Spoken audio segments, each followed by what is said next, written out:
Dear student, today we are going to discuss about the elite and the non-elite classes of the society.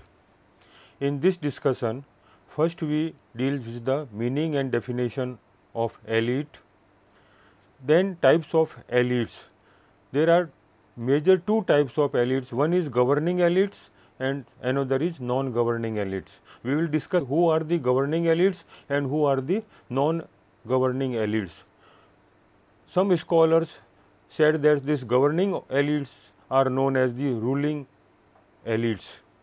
But C. Wright Mill, in his book Power Elite, he classified the society into three different categories, and they are known as the power elite of the society. So, we discuss all the types of elites in the society. We know that in each and every society there are two types of classes. One is known as the elite class and another is known as the non-elite class. Elite class are those people who are less in number, they are minority in number but have more power, and non-elites are masses of the society but they have less power in the society. So, there are two types of classes, one is elite and another is masses or known as non-elite class. American sociologist C. Wright Mill well said that elites are those political, economic and military circles which as an intricate set of overlapping small but dominant groups share decisions having at least national consequences. They are more powerful, hence they are the decision makers. In so far as national events are decided, the power elite is those who decide them, said by C. Wright Mill in his book Power Elite. Every society in the world is divided into two major groups, one of which is the smaller but controls the maximum number of resources and holds a dominant position in social relations of power. They are known as the elite class of the society. And the second is the majority, yet it has no power. These are known as the masses of the society or known as non-elite of the society. At present, elite theories are proving to be very useful in understanding the political processes going on in the state. The word elite has been used by many thinkers in different ways, in different meanings. According to some scholars, the elites are the decision maker in the context of the society because they have more power, hence they are known as the decision maker in the society. For some, the elites are the main source of values prevailing in the society. They are essential part of the society. Some thinkers accept elites as a threat to democracy, and others, however, see the elites as the principal actor of democracy. What is the meaning and definition of elite? When we talk about the elite, who are elites? So, in political sociology and particularly political sociologist Vilfredo Pareto perhaps first analyzed the concept of elite in the context of power, structure and political processes in the society. His book, The Rise and Fall of the Elites, elaborated elite theory and several rules in which he has placed the power distribution, power structure, power process and decision making process on the one hand and the elite class on the other. In any political system, the influence of the elite on the power structure, power process and decision making process and the existence of the elite cannot be denied. It means elite is the essential part of each and every society. In other words, we can say that no political system can be imagined without the existence of elites. Pareto has discussed only political and economic elites, but he has also used this word on religious, art and principles. That is, it can be said that elites are found in every field. That may be in economic field, they are known as economic elites. In political field, they are known as political elites.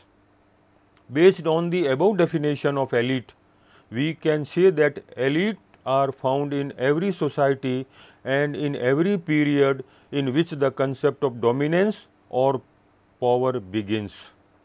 In general terms, we can name elite as a special person. But there is another meaning that comes out of special person, that is the person whose personality has speciality, whereas elite is a special dominant person. As Pareto classified the society, said that there are mainly two classes in each and every society, the elite class and the lower class. This lower class is known as non-elite of the society. He has again divided the elite class into two parts, the governing elite class and the non-governing elite class.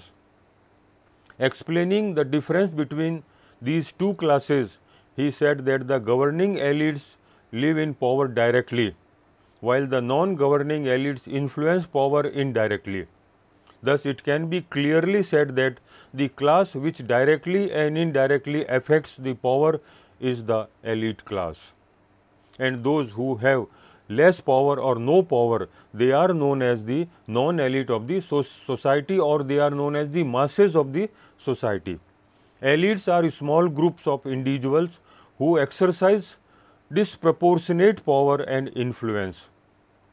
It is customary to distinguish between the political elites, whose position in powerful institutions, organizations and movements often enable them to decisively shape or influence political outcomes, and the cultural elites who are involved in the arts and letters, philanthropy, enjoy high status and influence in non-political spheres such as businesses and civic associations.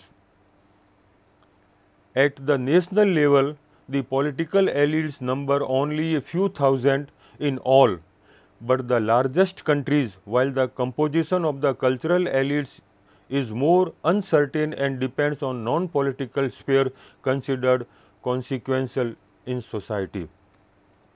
It means in political field, those who have more political power, they are known as the political elite. But those who are in, when we talk about the economic field, and those persons who have more wealth, movable or immovable property, they are known as the economic elite. The political and sociological theory, an elite is a small group of powerful people who possess a disproportionate amount of wealth, privilege, political power or skill in a group. They are known as the elite of the society. The term elite was first defined by Pareto. Pareto has presented two definitions while explaining elite. In Pareto's own words, in the broad definition of elite, elite means a small number of people who are successful in all kinds of activities. That activities may be political activities, educational activities, religious activities, economic activities and social activities. In narrow sense, when we talk about the elite, the narrow definition presented by Pareto limits the elite to the government sectors. According to him, the governing elites is the name of the smallest number of group which does the political or social work of authority. On the basis of this definition, Pareto classified two types of elites. We can discuss about the types of elites in the society, and when we discuss about the types, the elite theory of power argues that all societies are divided into two main groups, the rulers and the ruled. Classical elite theorists such as Vilfredo Pareto, Italian thinkers and Gaetano Mosco argued that political power was always in the hands of a small elite, and egalitarian ideas such as socialism, as said by Marxist thinkers. Pareto is highly influenced by the social system of Italy. On this basis, Pareto has presented the following outline of the social system. The social system is made up of two types of people. One is governing elite and second is non-governing elite. When we talk about the governing elites, as the name itself suggests, these elites are directly associated with power. They are directly linked with power. They have power in the political or social structure of the society. In other words, we can call the ruling elites only. In this class come the people sitting on the important position of the ruler and bureaucracy. If we give an example on the basis of Indian society, then the president, the prime minister, the members of cabinet, the secretary of the secretariat, the judge, the chief ministers, the commissioners, the district collectors, etc. are government elite. Pareto's statement is that this class is unproductive and takes support of cunningness or slyness to run the power. Pareto has called them fox because of their sly character. Second type is non-governing elite. They indirectly support the governing elites. It is the upper class which is not directly or indirectly related to the power. It only affects the decision-making capacity of governance through its action, practices and influences, but also provides a framework for the formulation of plans. Since this class is not directly related to governance, Pareto has called the representatives of this class as non-governing elite. If we analyze on the basis of the characters, then this class is more sly than the governing elites and tries to get schemes made for their interest in such a way as if they are beneficial to the general publics. If we look at the Indian examples of non-governing elites, then there are big capitalists, doctors, engineers, vice chancellors, professors, etc., non-governmental elites who make plans by staying on one or the other kinds of positions. According to this classification, Pareto has discussed about the ruling elites also. According to Pareto, there are two types of ruling elites, which are loins and foxes. He borrowed this concept from Niccolo Machiavelli. Loins rule by force, that is dictators, and foxes rules by shrewdness like Chanakya and Chandragupta. 19th century European democracies, etc., they replace each other in a process known as circulation of Pareto's elites. Pareto discuss about the circulation of the elites from top to lower position and lower to upper position. According to him, this category was first introduced by Pareto. While some individuals are superior in their abilities, while others are inferior to them in their characteristics. Thus, they are non-elite. For him, only the best people are the elite. He divides these elites into two classes on the basis of their functions in the society: the ruling or ruling elite and the non-ruling elite. As the name suggests, the ruling elite plays an important role directly or indirectly in the working of government and its political processes. Now, the ruling elites are of two types, that is foxes and loins. Foxes are those who rule through cunning, trickery and deception. Loins, on the other hand, are those who rule through small bureaucracies with uniformity, established norms and centralized procedures. Thus, loins are comparatively more conservative than foxes. Below is a picture for better understanding. Pareto's picture, that is classification of elites. Pareto discussed about two classes, one is elite and another is non-elite. Non-elites are known as masses of the society. In governing elites, two types of people are there. One, sly in nature, they are known as foxes, and second is known as the Loins. On the basis of these foxes and lions, he developed a theory known as the theory of circulation of elites. In every society, there is definitely a version of high, low on some basis.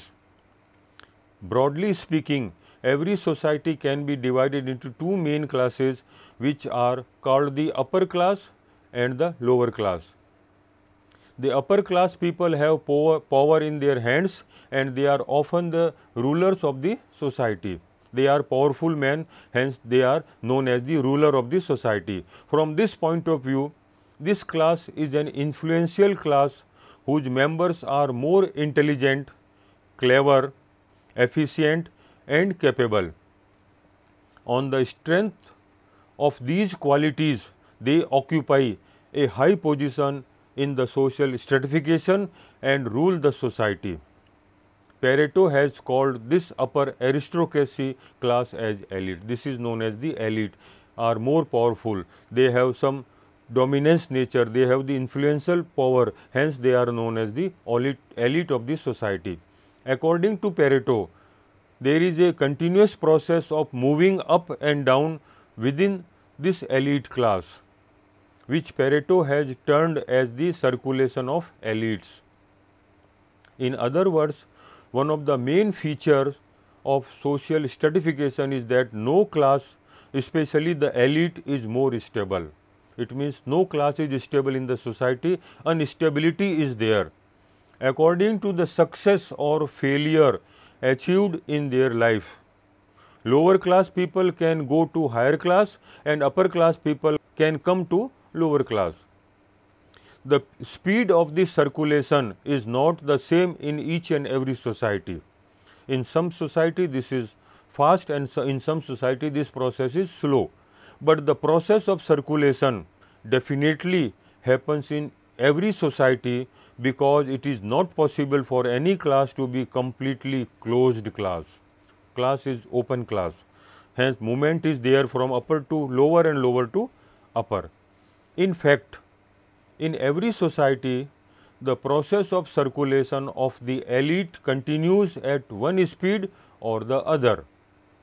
Although this type of circulation is not encouraged much, similarly, the intensity of the circulation of elites varies from society to society. Yet, it is an ever-present process that is universal in all the society.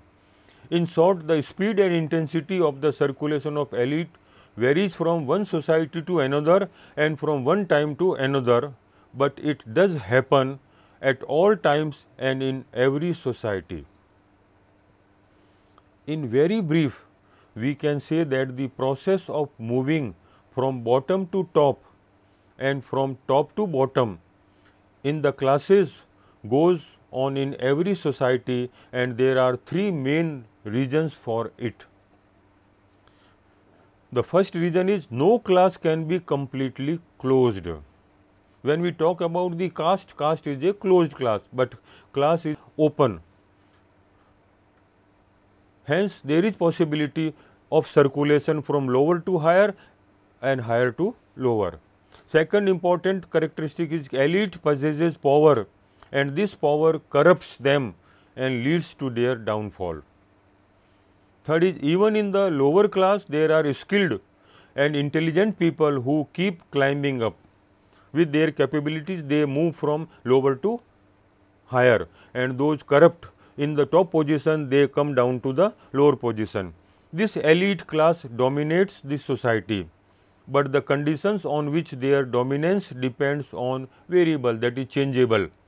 With the change of circumstances, their dominance also keeps on decreasing. With the emergence of a new power, a new elite is born, and the old elite gradually perishes.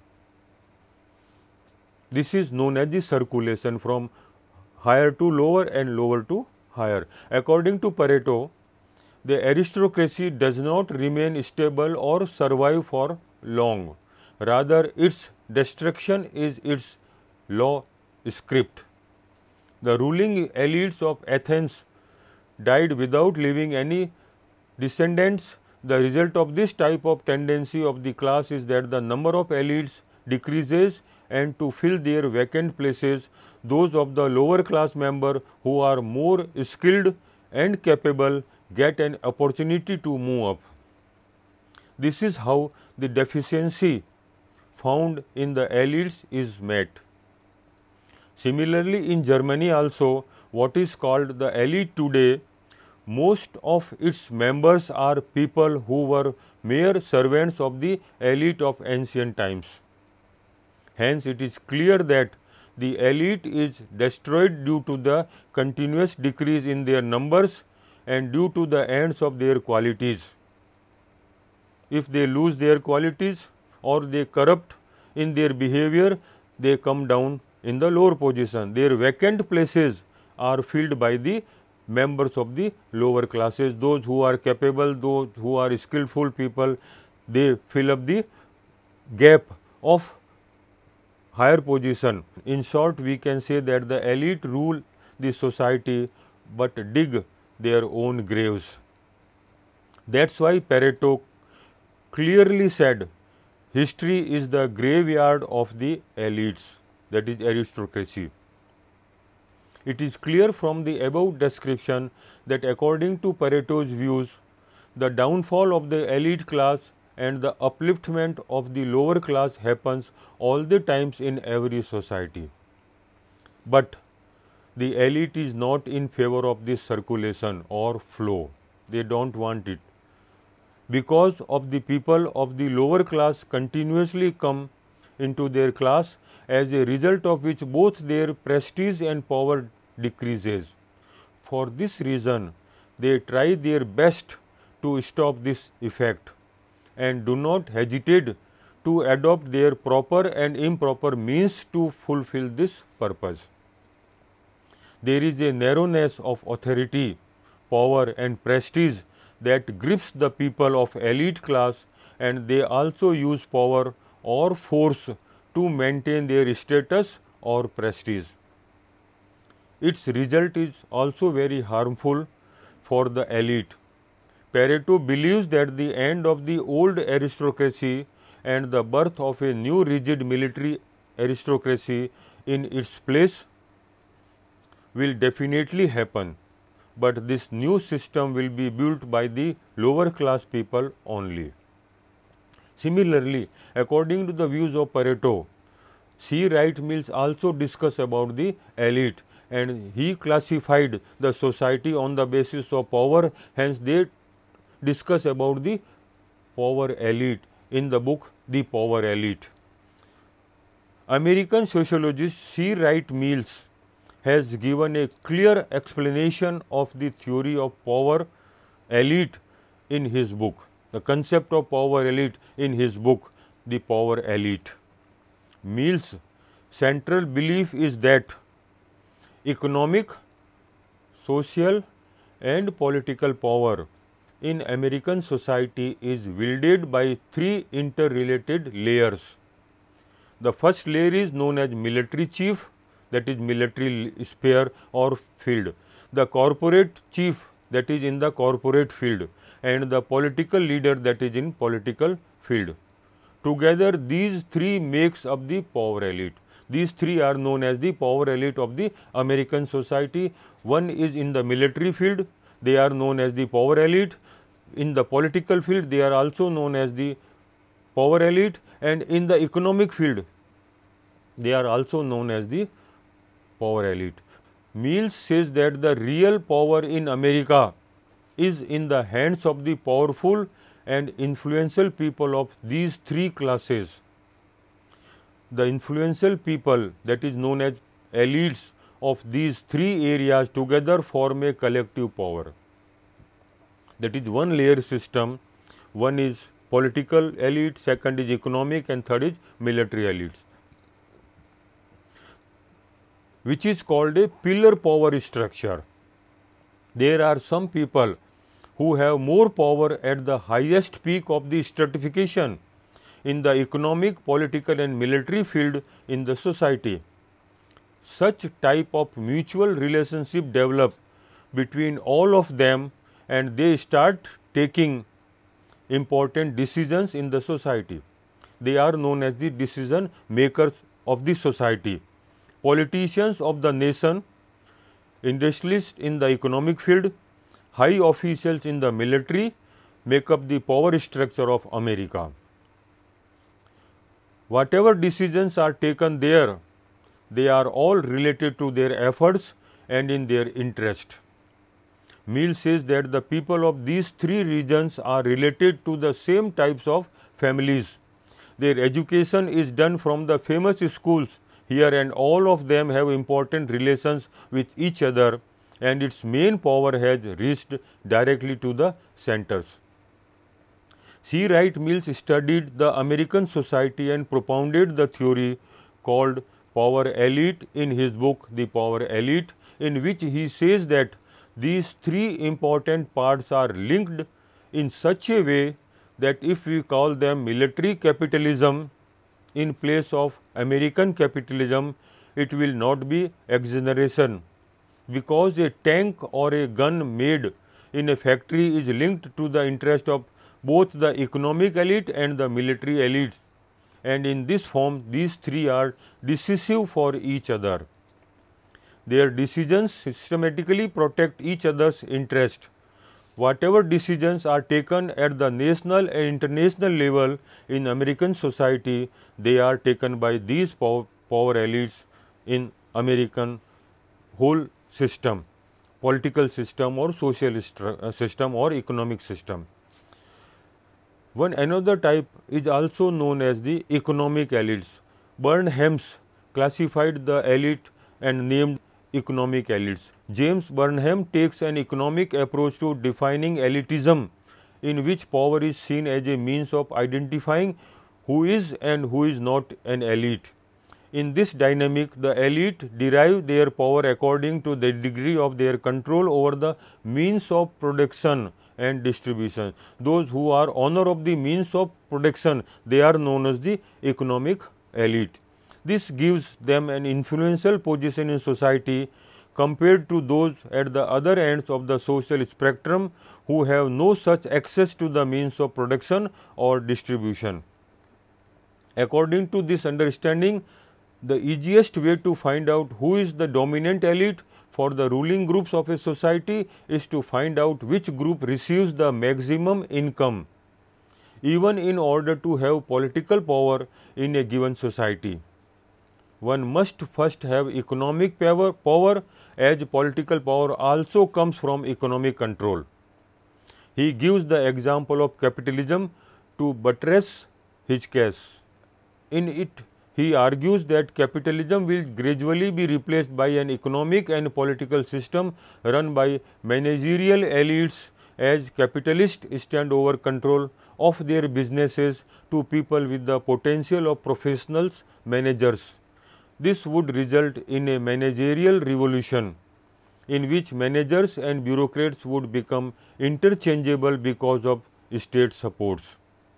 It means there are many types of elites in the society. One is governing elites, another is non-governing elites. Another term is power elites, economic elites, and foxes and loins also there. On the basis of the above discussion, we can say that the definition of elite and masses can vary according to more than one factors. This could be the class of society in which they are located or the professional field in which they work. It could be their level of educational attainment or just the family they are born into. It could be a high interest in music, art, theatre, or a preference for one type of social club over another. That is why it is very difficult to get a single definition of elite and masses. But what remains central to the understanding of the two concepts, the elite and the masses, is that they can only be understood in relation to each other. There can be no elite without the masses, and there can be no masses without the elite. In turn, their control over resources determines who is elite and who is not. Those who have access to politics and hold dominance by virtue of their access to political resources are therefore called elites in the ruling sphere. Thus, the minority elite rule the majority of the people. Similarly, in the economic spheres, those who dominate the economic resources of production and distribution become the economic elite. These again remains minorities who exploit the non-elite majority. And then there are other types of elites who hold top position in power institutions such as the state, corporations and the military. These are the power elite. But the one common fact that binds all elites in common is that the minority in any given society nevertheless dominates the most important social, political and economic resources. On the basis of the dominance in the society, Pareto classified them into governing and non-governing elites, and C. Wright Mills classified as political, corporate and military elites of the society.